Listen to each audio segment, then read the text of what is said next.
Hey everyone, welcome, welcome. Good to see you. Yeah, the gospel according to Thomas, or actually, yeah, the gospel according to Thomas, an interpretation. I've had some communication with Cameron. I think he's coming back. I think he's going to come back and see us.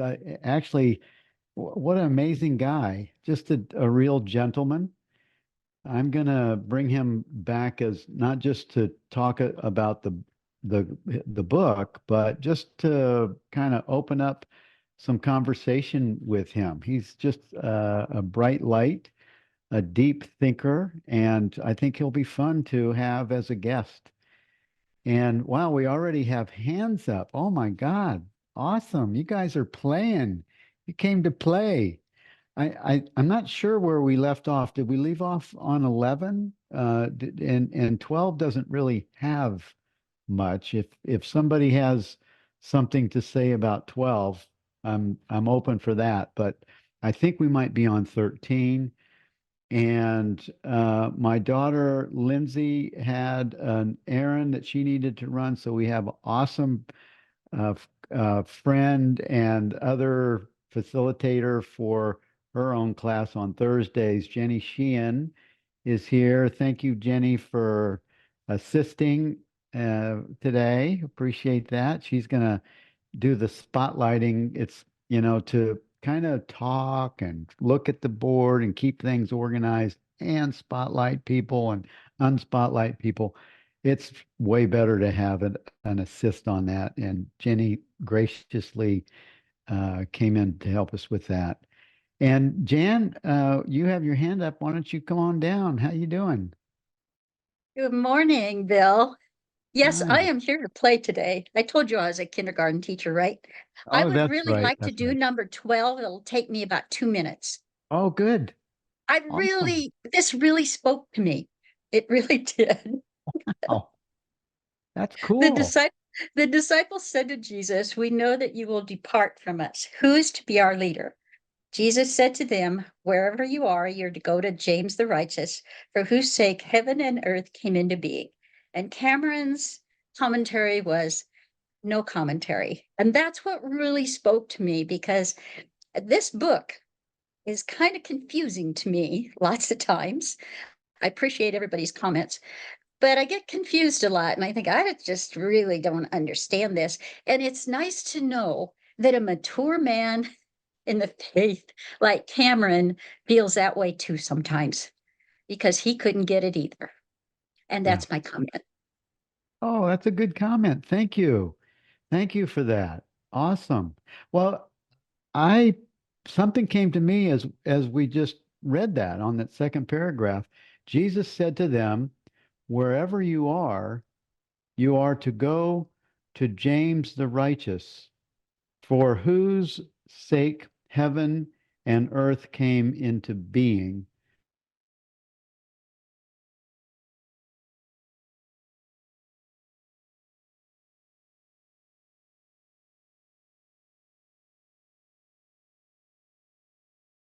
Bill, we lost your sound. Bill, if you could unmute yourself. Thank you. Oh, wow. I don't know how I got muted. Sorry. Yeah, I was going to say I love that the way you uh, put that for Cameron and that he had no commentary. Just got nothing, and that suits as you said, a mature wisdom thinker, a person that's just in their own certainty. And when we read it together, I did get something out of that second paragraph. When you read it, Jesus said to them, "Wherever you are to go to James, the righteous, for whose sake heaven and earth came into being." Well, in my mind, maybe Jesus said that. If he did, there's probably something missing that wasn't that was left out and didn't get because it seems like it's an unfinished statement. It is James wouldn't be special. Everyone, is who heaven came in for everyone's sake. There's no one that was left out of that. So it seems like there's a sentence following that might be missing. And what I like about the part of the sentence says, wherever you are. So wherever you're located, go to that, in my mind, go to that place of your being. Go to that place where heaven and earth are one, and you'll be given instructions. That's what, if I were to add to that, I would probably add to that, just to be where you are, and where heaven and earth are one. Be in your in presence, be in your being, and that's where you're going to be given instructions. That's where your leader is. It's within, in that place where those two are one. So anyway, I don't think that's a true commentary, but that's a little bit more from what was said. Thank you, Jan. I, I thought I saw another hand up. We have 13 to read. Who would like to And read 13? well, Kim? quick, Oh, go ahead.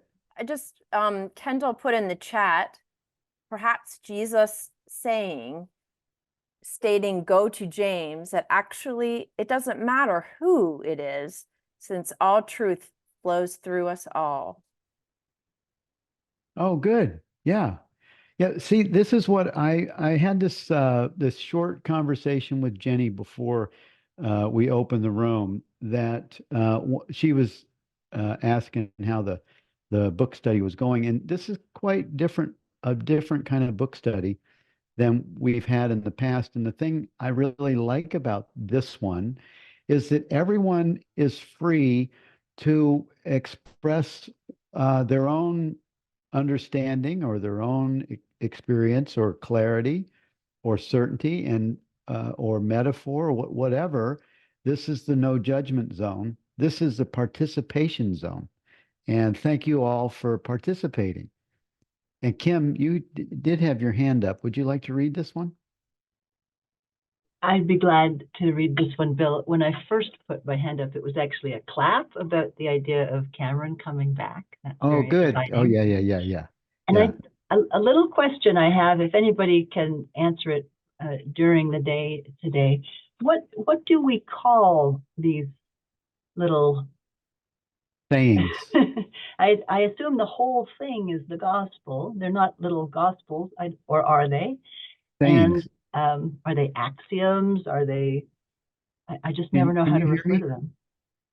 Can you hear me? Yes, They're sayings. saying. Yeah, they're sayings. Okay.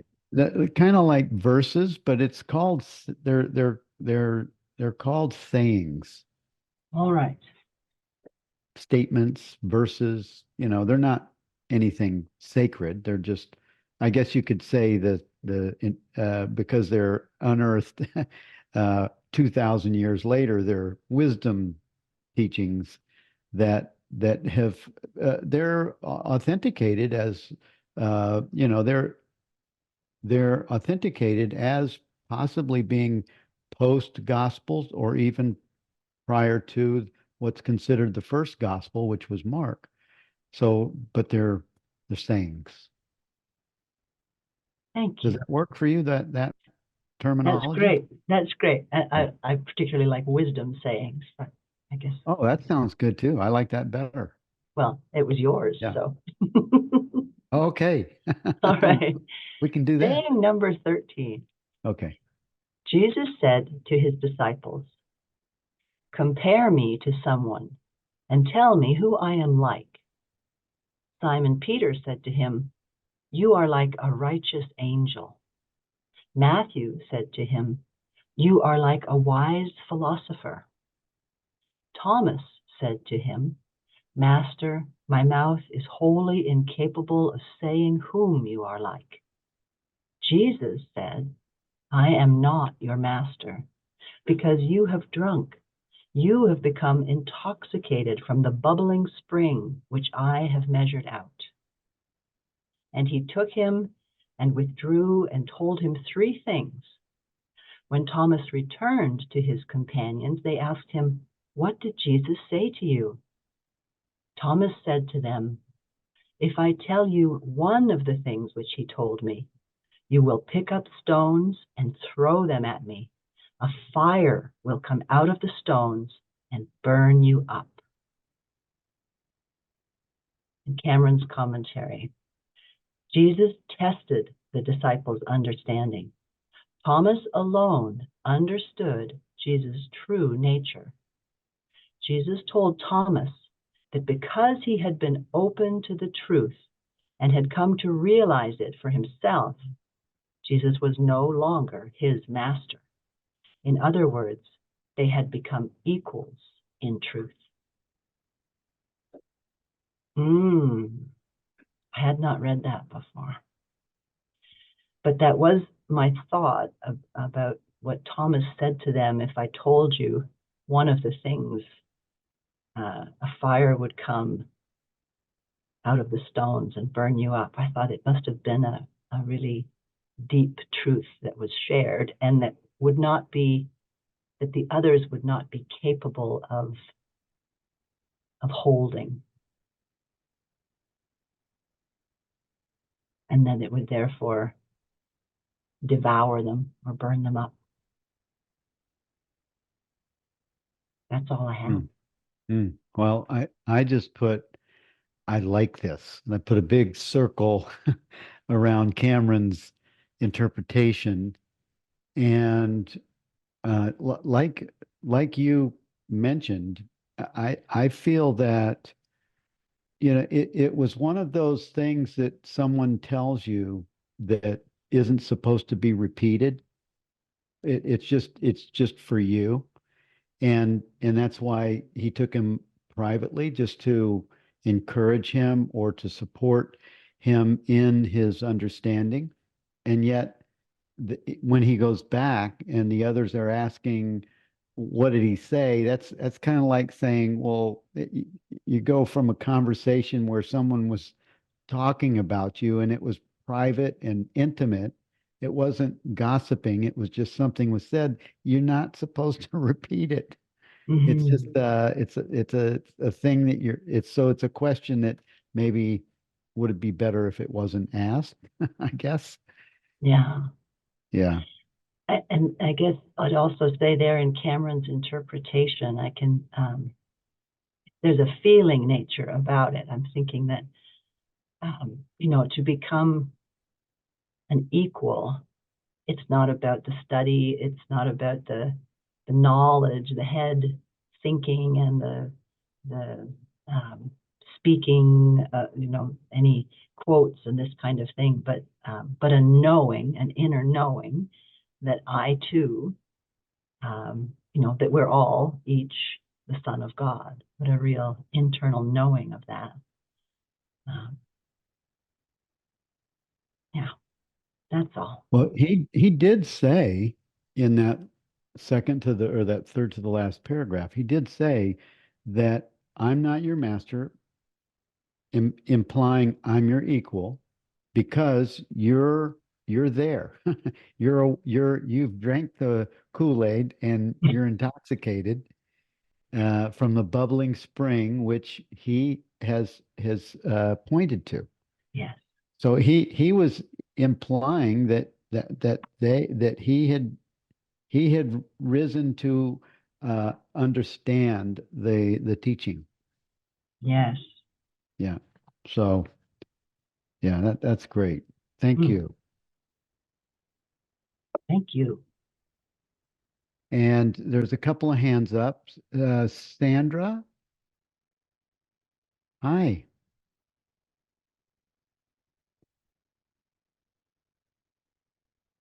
Can't hear you yet. Okay, Okay. can you hear me now? Yeah. Yep. Okay. When I read this, I had such a feeling of, I can't describe it, but what really struck. I feel a little nervous about sharing this. So, but when I read this and I read the part where Thomas said, if I tell you one of the things he told me, you will pick up stones and throw them at me. Wow, that just brought back my first awakening experience. I don't know whether to call it a glimpse or an awakening, but the experience was so powerful that I was really afraid to tell anybody. And I was afraid, and I didn't. I was with my husband, and he was away from me at the time, but when he came back, I didn't tell him, I didn't tell my children, I didn't tell anybody. In fact, I was kind of secretively, this was way back, this is like 30 years ago, but I was secretively trying to find out if anybody else had had these experiences. And it was really frightening. What was said to me, I still don't tell very many people, but I feel like I want to share it. That when I was reading something that was saying that we were like Jesus, and because I was reading this, I was thinking, that can't be true. But then I thought, yeah, it is true. And when I felt that feeling that this is true, I heard this voice, and it said 3 things to me. The voice wasn't audible, it was in my head, a voice in my head. And I had not read the Bible or done any of that stuff. I had not done any spiritual searching prior to this happening.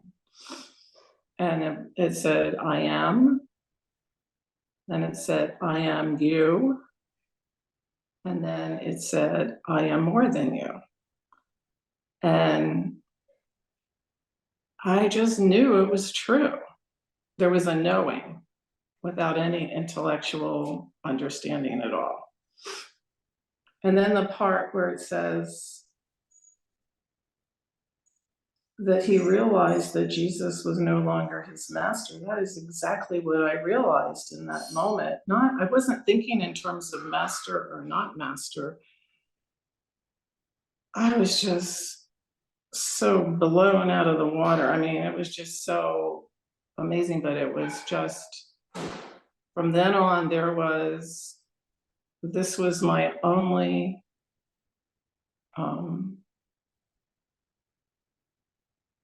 don't want to use the word goal, but out of the priorities in my life, everything else faded in comparison. Even though I had a lovely family, a lovely marriage, and a career, everything else didn't matter. All that mattered was to find out more about the truth from that moment on. So this saying just really, I don't know if you can feel the emotion, but yeah, I do. I feel the moment. It's hard to talk to people about it at all, really.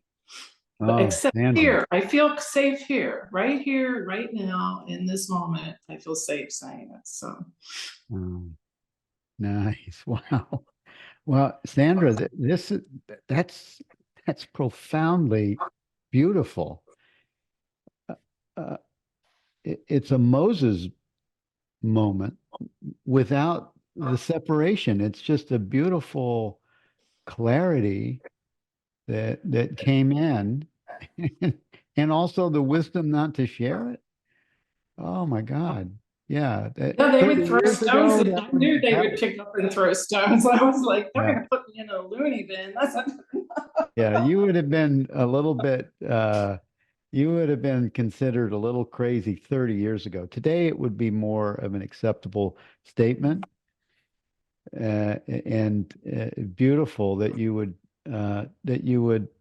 share that with us, because I think it's a deep, it was a deep transmission of you and God being the same. You and I am you.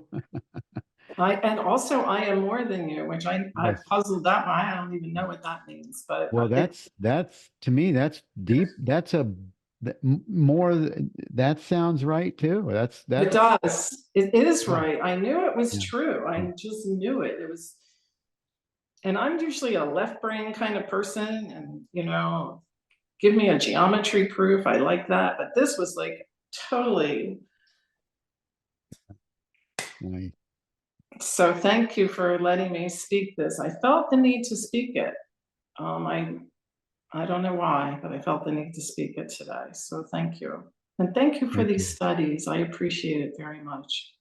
You're welcome. Thank you. Yeah, it's wonderful that you feel the space is your space to share this in and to feel safe to say things like this. And also you benefit us. We benefit from your clarity in these matters like this.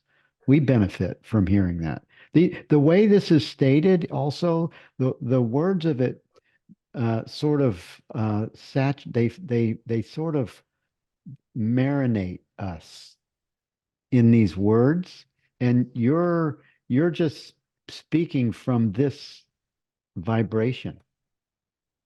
It's a vibration that we're open to hearing and sharing from. Yeah. Thank you, Sandra. Thank you. Okay, Barbara. Hi, Barbara. Oh, hello. Anyways, I'll take my hand down there. Hi. Okay. Thank you again, Bill, for doing all this. Hi, everyone. Anyways, there's a couple of things that I pulled from this when I first read it. And when he says, I am not your master, I had a lot of problems. My brother was a very, very heavy Christian. He had the 60-pound cross and the 10-pound Bible, coming at you. Anyway, God bless the boy. Anyways, I had a lot of fun with that.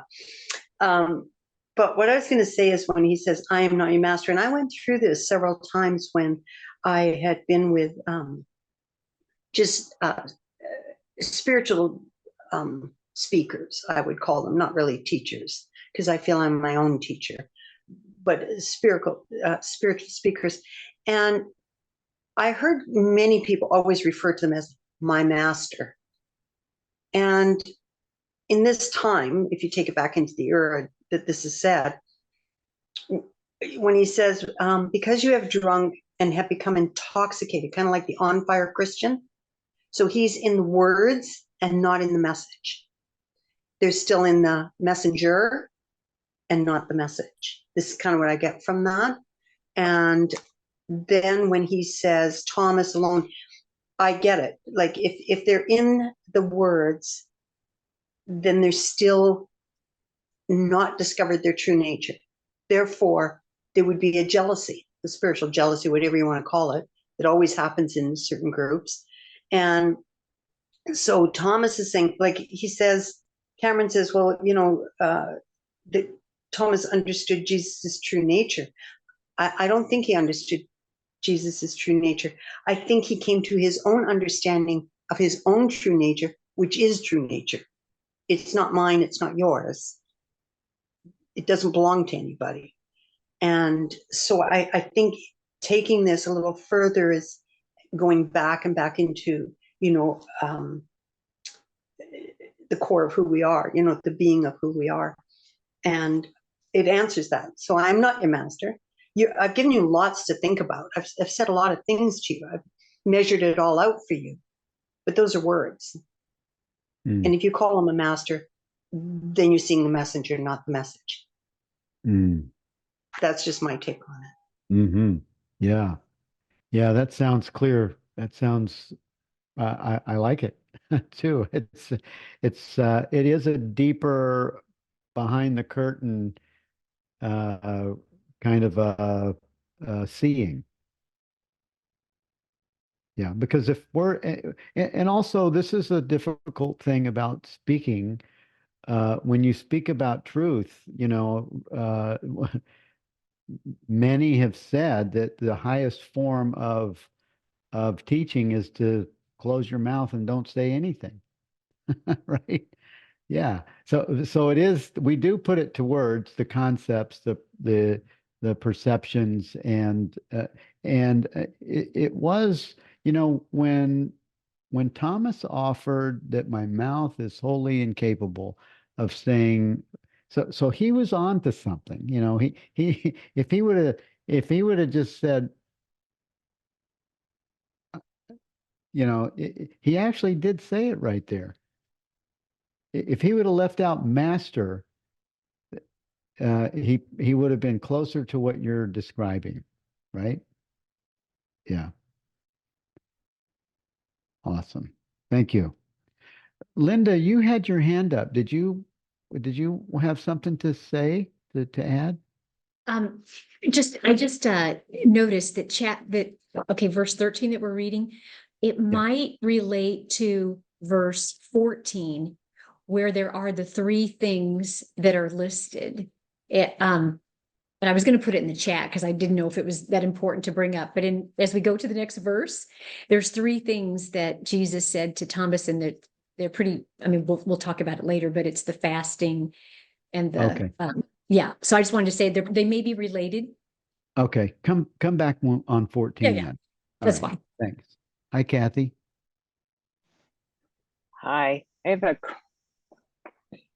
basic 101 question because I didn't grow up reading the Bible, biblical at all. How come Jesus didn't take the other disciples aside, each one, and say the same thing to them? Were they not ready?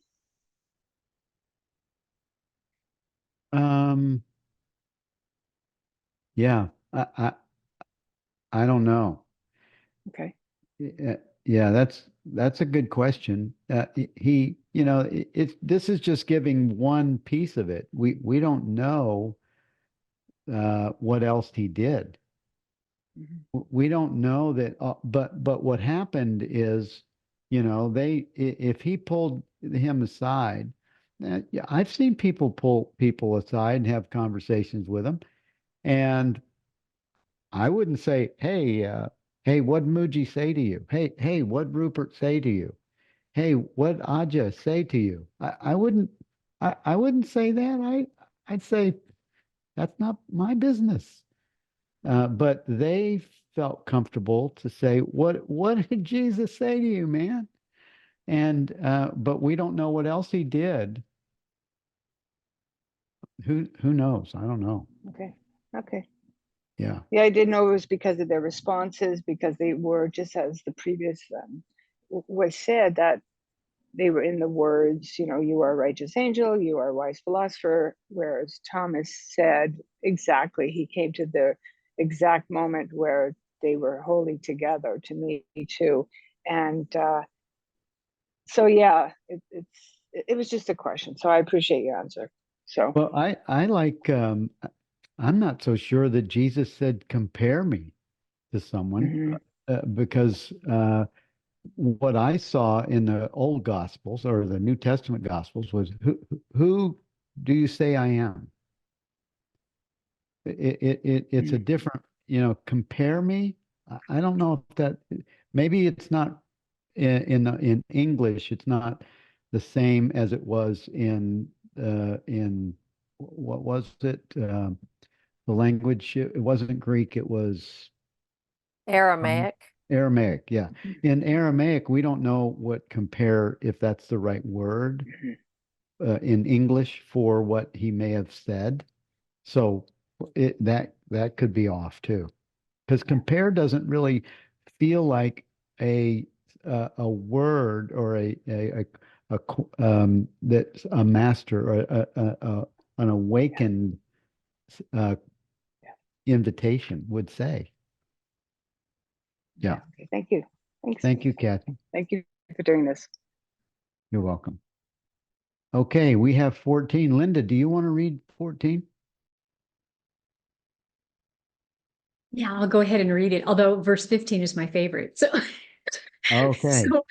but I'll go ahead with 14. All right. Jesus said to them, if you fast, you will give rise to sin for yourselves. And if you pray, you will be condemned. And if you give alms, you will do harm to your spirits. When you go into any land and walk about in the districts, if they receive you, eat what they will set before you and heal the sick among them. For what goes into your mouth will not defile you, but that which issues from your mouth, it is that which will defile you. And then Cameron's commentary, which I think is just really good, just very succinct. Jesus told his disciples, the truth is not to be found outside of you in the world. Doing good deeds is not truth if it comes from a sense of personal doership. The rules about what you should or should not eat do not matter. It's what comes out of your mouth which matters, for your words can be spoken in truth or in ignorance. So there's a lot there, and I love Cameron's simple explanation, and I felt like it related to the three things. And I just feel like Jesus is saying, hey, I know we've had these rules before, but I'm here to tell you that it's not what you do. It's how you do it. And if you're in ignorance or in truth, and he lays it out pretty simply there. So this would have the praying, the fasting, the giving alms, that would have been kind of old traditions, right? Rules and rituals that had been practiced. And I feel like Jesus is saying, hey, really, that stuff doesn't matter. Let's look at truth. Yeah. Thank you, Bill. Yeah. Thank you, Linda. Yeah, and it's also pointing to all of those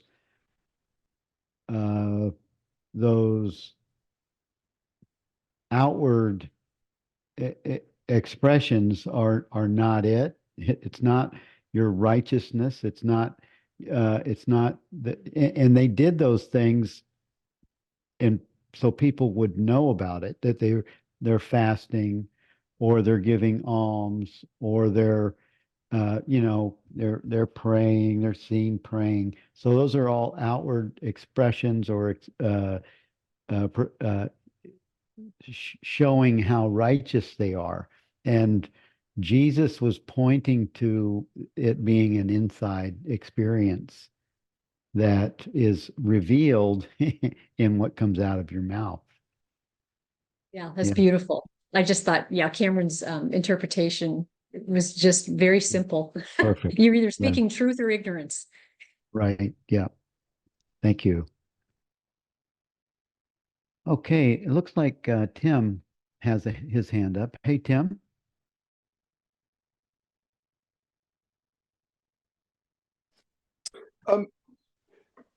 I think this truth thing is very interesting. If I can see why I wouldn't want to say anything at all. The truth, that how can you speak the truth, because you don't know how it's going to be received by the listener and perceived. You can only speak the truth that you know in your heart is true. Is that right? And hope. Yeah. And after that, you're just hoping. Well, it speaks the loudest and the clearest when you don't add words to what you're being given. Like Sandra was saying, her message didn't come with words, or it was like an impression that she gave words to. But the cleanest or the clearest transmission was when it just stayed right there and didn't come out, right? Yeah.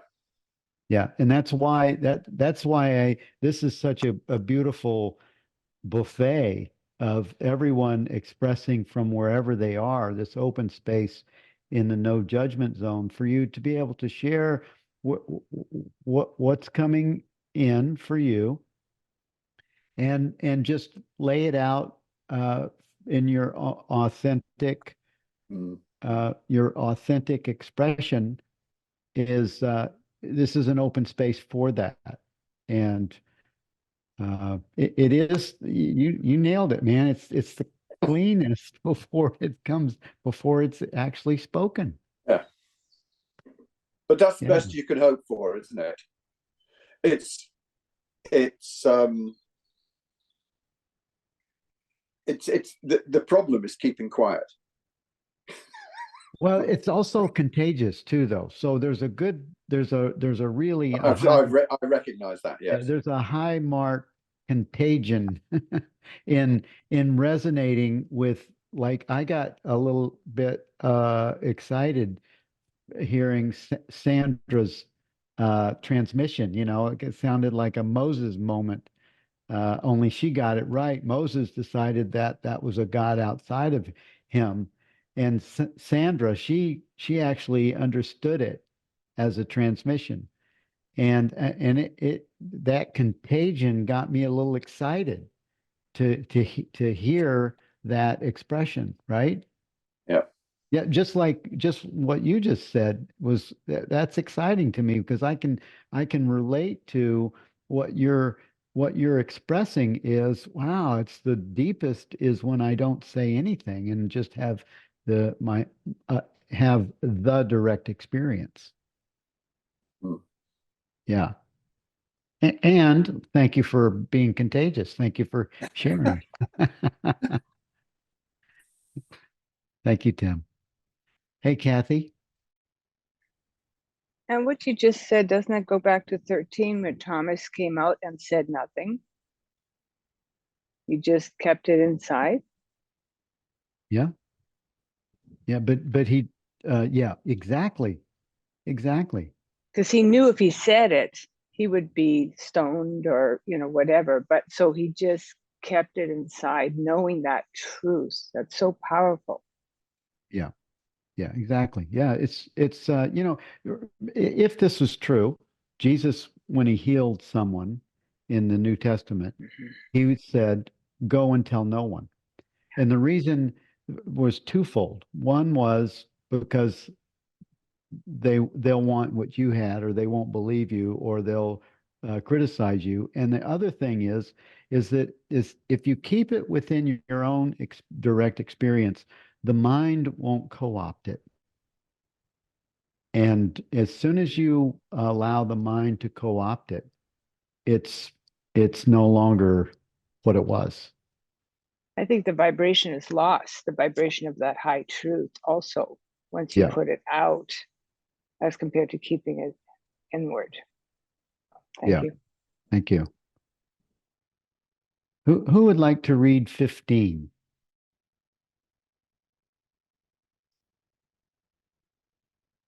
And to please raise your hand so that I can add you for a spotlight. Thank you, Jenny. Dun dun dun dun dun dun dun. Remember that little thing for Jeopardy? Who are you? Okay. Thank you, Linda. Everyone was waiting for you. I didn't want to raise my hand because I just read the last one, but oh my gosh, this one is so Okay. beautiful. Yeah. So verse 15, Jesus said, "When you see one who was not born of woman, prostrate yourself on your faces and worship him. That one is your father." In Cameron's commentary, Jesus said, "When you encounter someone who recognizes their own eternity, aware of who they truly are, never having been born and never to die, prostrate yourselves before them, because this one is your true parent, capable of guiding you home."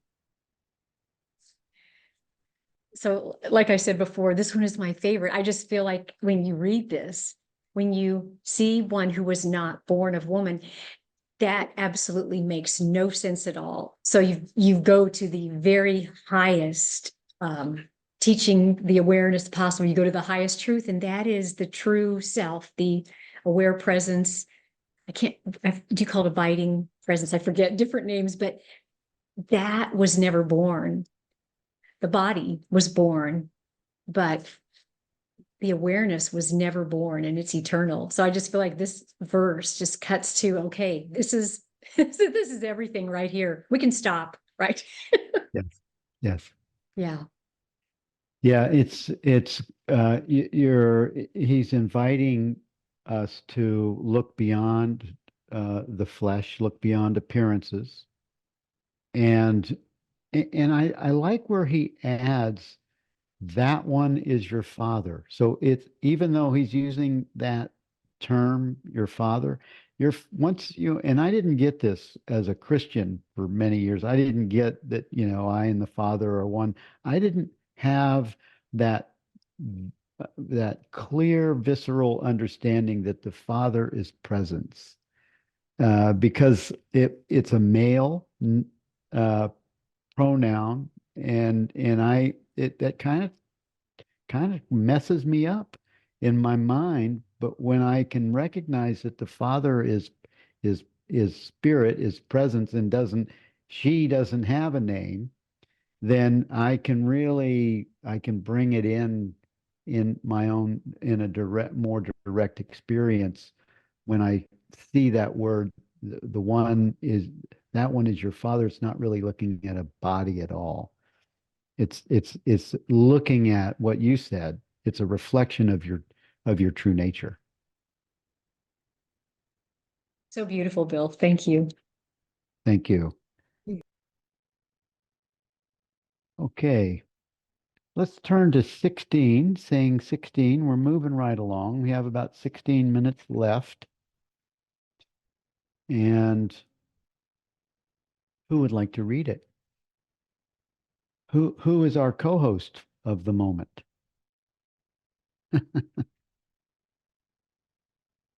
We have a full house. Somebody must be getting a pull.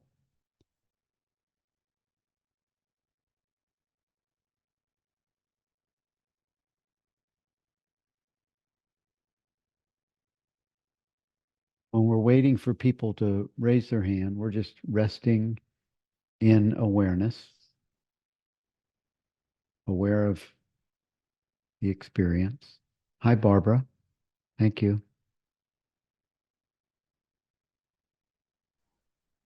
Hi. Okay, 16. Jesus said, men think perhaps that it is peace which I have come to cast upon the world. They do not know that it is dissension which I have come to cast upon the earth, fire, sword, and war. For there will be 5 in a house, 3 will be against 2, and 2 against 3, the father against the son, and the son against the father, and they will stand solitarily. So Cameron says Jesus's mission was to tell the truth about what is real and who we are. It is a polar opposite view of the conventional one and undermines it entirely. Those who come to understand the true nature of reality cannot fail but to put it first. All worldly relationship structures are preceded and become redundant when seen in the light of greater clarity. A secret once learned cannot be unlearned. You got to be careful with this one. I'm sorry. You just got to be careful. The 70s really did a number on this one. And when I love this, because when they say, and I always stood ground, I always said, if you could stand on your own and trust in the knowing of what you know, then you don't need anyone beside you to do it with you. And so I was thrown literally out of a cult because I guess I'm just too, questions. Anyways, men think that perhaps peace, okay, first off, peace is the background of who we are in non-duality. It is, I am that. And when they say dissension, it's not so much it's against. It's going on right now in the Ukraine. It's going in Israel. It's going all around the world. It's going on our streets globally with the opiate pandemic. It's going all over the place. This is what he's talking about, the chaos. Because when we don't know who we are, this happens. And it's bound to, and it's supposed to happen. And it is doing what it's supposed to be doing, and everything is as it should be. He's not saying leave your parents or, leave your family and do all these things. It's not about you turning against anyone.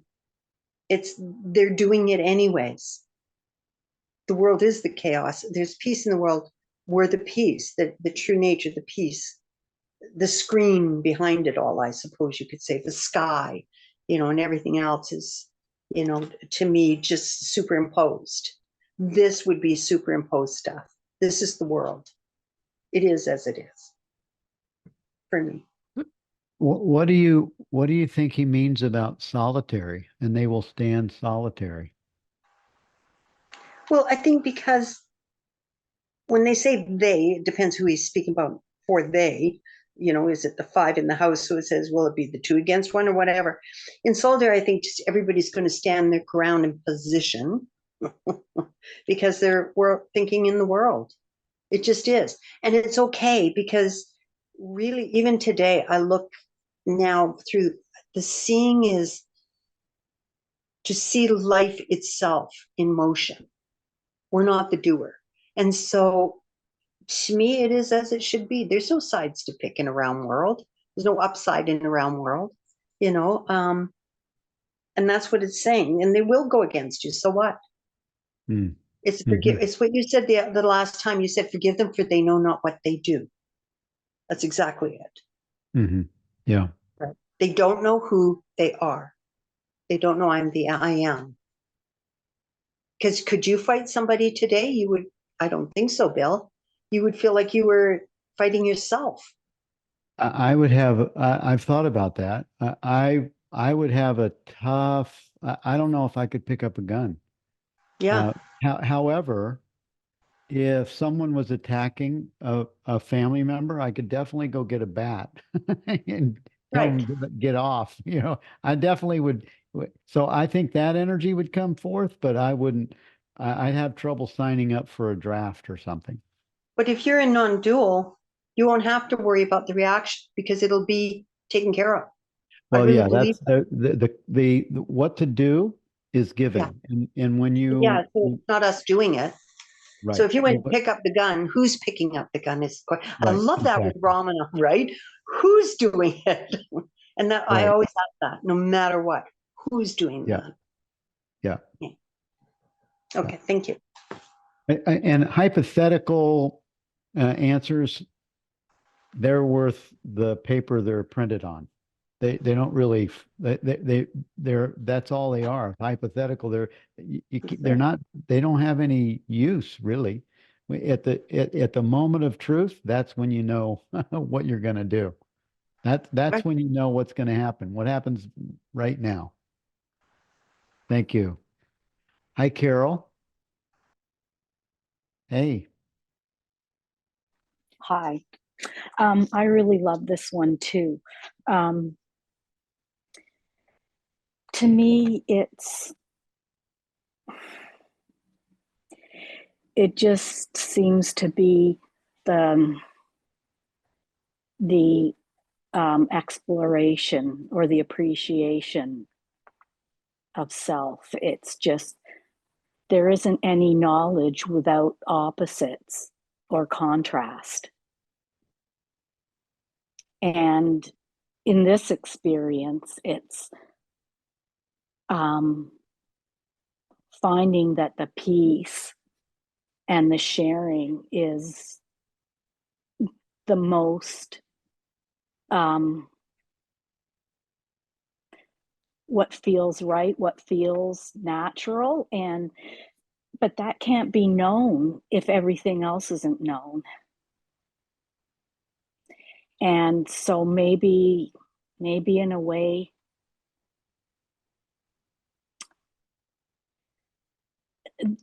that everything has to be brought out in projection from self so that it can see everything and truly recognize and experience what is that experience of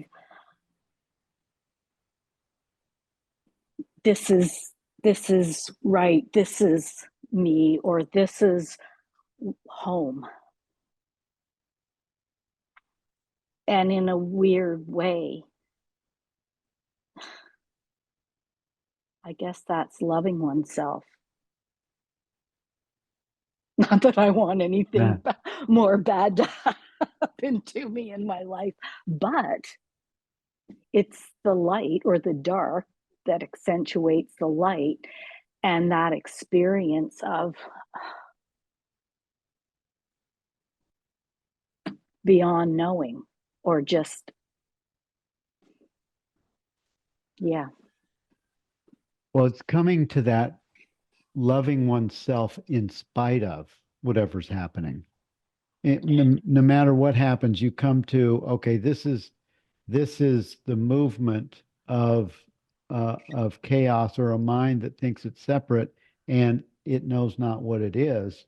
And so you hold the space of allowing that to be in the I don't know. I, Yeah. I don't know experience, because separation exists only in the mind that thinks it's separate, because Yes. everything, it arises within that which is one, that which just is. Yes. And it's so in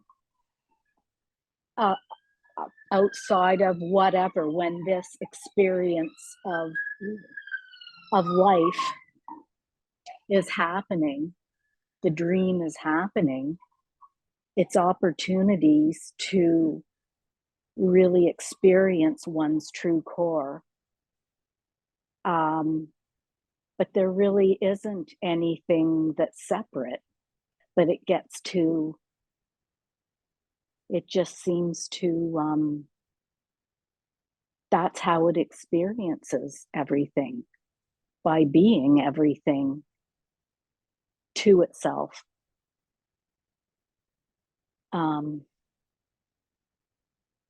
But there's the thought that, oh, this isn't good, or this isn't right, or what have I done? And I mean, that's the part that's the dream in time and space. It's not a mistake, as somebody was saying earlier. It's not a mistake. It's not a bad dream. It seems like that until it's known that it's it as well. Yeah, it's a paradox, really. It's, the contrast gives us it gives us a portal, access to that which is unseen and changeless, and that which just is. Yeah. Or there'd be nothing, right? It would just be flatline, no, nothing, as at rest. Well, it would be the sweetness of deep sleep, right But there. without recognizing that, Yeah. because that's all there ever was. It's only the body mind that wants to say, well, what about me? Yeah. Right. Thank you. Hi, Jan.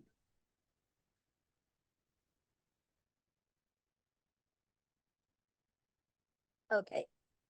I'm a little bit confused. Are we ready to do 17 now? Yes, yes. Okay. Yes. Okay. Because that's what I was volunteering to do. Jesus said, I shall give you what no eye has seen, and what no ear has heard, and what no hand has touched, and what has never occurred to the human mind. And Cameron's comment said, Jesus came to show us what was hidden in plain sight in front of us all the time. So close we couldn't see it, yet right there always, like the face hidden in a child's puzzle drawing.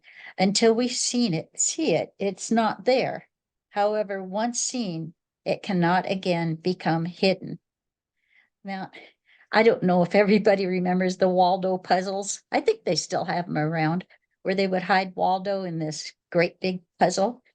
And it took forever to find little Waldo, but once you did find him, you could never lose him again. You knew exactly where it was. And it's sort of the way it was when I was introduced to you and Lisa and your teachings. I was a very staunch Christian. very much so. But when I heard the truth, there was no going back.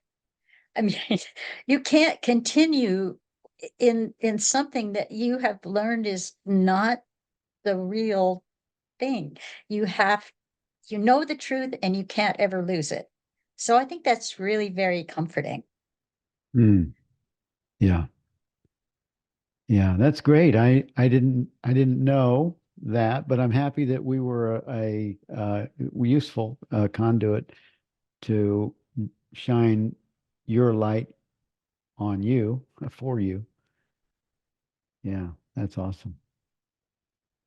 And you can't once you it starts with a little curiosity, or at least it did for me and does for a lot of people. You're a little curious, like, what did that person say? And it sort of tickles a curiosity that makes you and then of course your openness to listen, you have to lean in. Or you could just shut it down and say, that's crazy.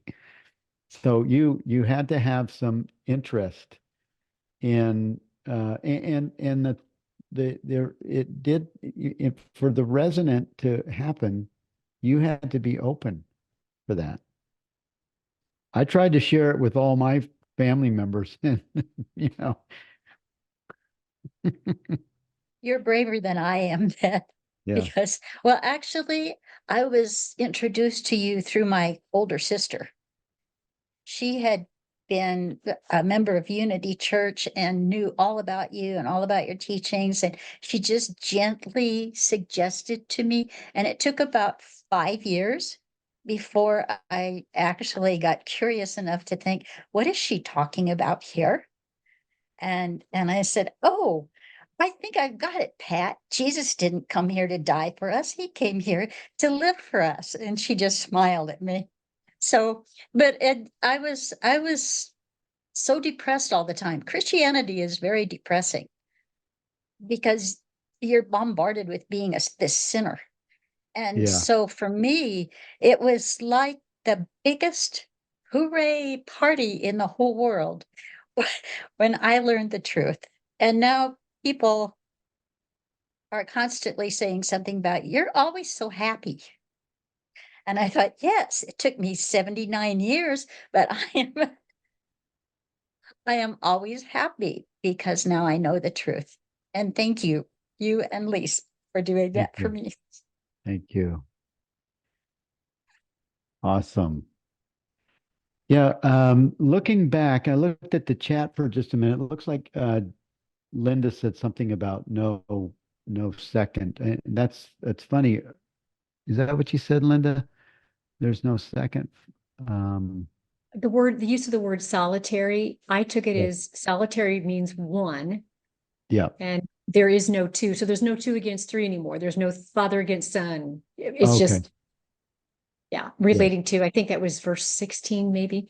Oh, yeah. You're right. Yeah, I put a note there myself that says your desire for self can have no second. Oh, beautiful. Yeah. And then 17, Jesus said, I shall give you uh, what no eye has seen and what no ear has heard. He was saying, I shall give you self-realization. I'll point you, to your true nature. So I think we're at 1 minute before. We'll keep going on 18 next week. And thank you all for being here. I'm going to Texas tonight. I'm going to hang out with my two girls, my youngest daughter and my oldest daughter. We're going to do a college graduation if they don't cancel it at University of Texas. But I'm flying out tonight, going to hang out with some of you have met Lindsay. She and I are going to share a hotel room. It's going to be fun. And I'll see you guys next week. Thank you for being here. Bye-bye.